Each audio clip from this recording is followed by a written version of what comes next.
છોટાઉદેપુર જિલ્લાના બોડેલી તાલુકાના કોસિન્દ્રા ગ્રામજનો દ્વારા ગામના હિતને ધ્યાનમાં રાખીને સરકાર સમક્ષ આવેદનપત્ર આપવામાં આવ્યું છે।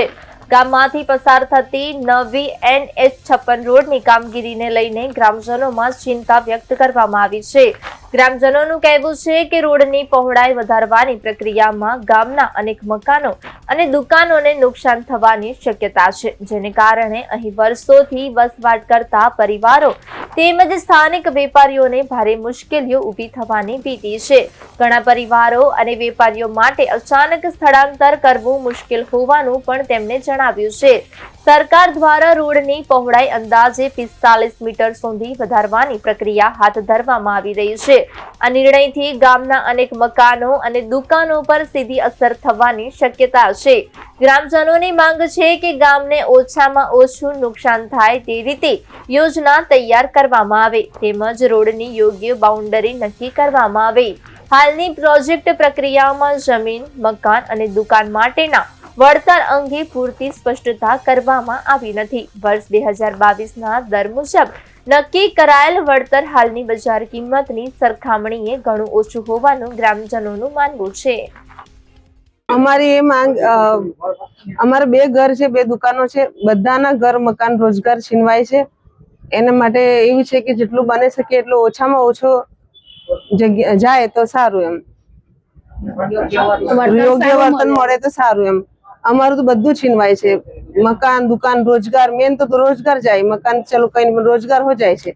અમારા કોસિન્દ્રા ગામની એવી સમસ્યા છે કે અમે વર્ષોથી ત્યાં રહીએ છીએ।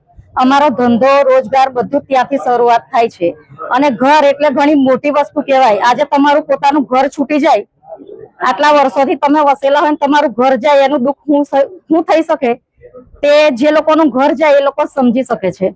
અમે કોસિન્દ્રાના ગ્રામજનો અને NH56માં જેમના સંપાદનમાં જગ્યા જવાની છે, જેમાં મકાન, દુકાન અને ધંધા રોજગાર દ્વારા બધા જ આજે અહીંયા આવેદનપત્ર આપવા માટે માનનીય શ્રી પ્રાંત અધિકારી શ્રીને આપેલ છે।